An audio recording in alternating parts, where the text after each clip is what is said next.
It is a sold-out crowd in Omaha, Nebraska for a big one in the Big East as 24th-ranked Creighton on Dollar Beer Night welcomes the UConn Huskies. A look at the standings in the Big East.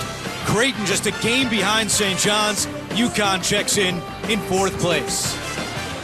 And hi, everyone. Welcome to Omaha with former Villanova head coach Steve Lapis. I'm Andrew Catalan. Evan Washburn joins us coming up. When we got our schedule this year, this is one we had circled on our calendar. Great atmosphere and a big one in the Big East. Well, you take a look at Creighton. They've won 9 in a row, and they lost their second leading scorer back in December. Greg McDermott's been doing it with mirrors. UConn, a little bit uneven season, had a tough loss at home to St. John's the other night. This is a possible quad one win for them. They kind of need it. Blue Jays have won 9 in a row, and they're getting it done with their two-headed monster of Stephen Ashworth and Ryan Kalkbrenner. Yeah, I mean, these guys have been terrific all year. Stephen Ashworth leads the league in assists, and he's got a great guy to throw the ball inside to in Ryan Kalkbrenner, who's a great rim runner, shooting 67% on the season. And Liam McNeely back in the lineup Friday against St. John's. He put up a double-double in the loss. Yeah, I mean, this kid has missed 8 games. He's arguably UConn's best player, so playing without him that last month has been tough. Came back the other way the other day, played pretty good. Evan Washburn will have an injury update when we come back. UConn and Creighton, moments away on CBS Sports Network.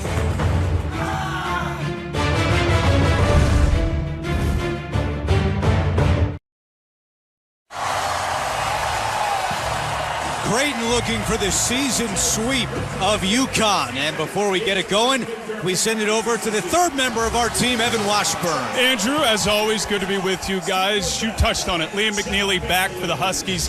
A big return, but injuries are still a concern for this team. Hassan Diarra will not start in this game. Their lead guard, one of the most experienced and important ball handlers, dealing with tendonitis in his knee. It really goes back to the first meeting with Creighton. Now, he is, I'm told, still available. We talked to Dan Hurley about it this morning. He's at about 70% right now. They want to try and manage him in this game, get him healthy, but as we know with tendonitis, that's a challenge. So how that factors into a team that's turned the ball over a bunch the last 2 games, something to watch.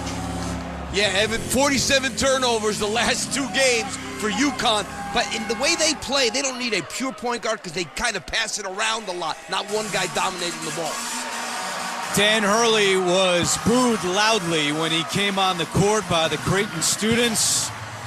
Last year, Creighton winning by 19 for their first ever win against the #1 ranked team in the country. Evan mentioned it, but Hassan Diarra will come off the bench tonight. First time he's done that since late November. And the regular starting 5 now for the Blue Jays, who have not only won 9 in a row, but also 11 of their last 12. For Greg McDermott, who, as Steve, you already pointed out, is arguably doing one of his best coaching jobs in his 15th year now at Creighton. When you think of the coach of the year in the Big East, it's either Rick Pitino or Greg McDermott. He's gotten himself into that conversation, doing an he's done an unbelievable job his whole career, but this year, I think special.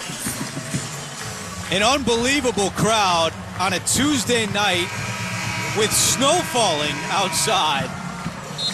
Creighton enters the night 6th in the country in average attendance and not a seat to be had for this showdown. Well, you got UConn here and dollar beers and free pizza from McDermott. That's a pretty good combination. Yeah, Greg McDermott reportedly purchased around 60 pizzas for all the students and everyone else who came for the dollar beers. By the way, Lap, that's closed off now. You can't go back now? At halftime. You missed it. No, they closed it off now. Man. But this is annually a big night in Omaha, and they are feeling good as we get it going with our officials John Gaffney, Ron Groover, and Tommy Morrissey. This is a building that UConn has never won in. They're 0-4 all time in Omaha. And Kalkbrenner wins the opening tip.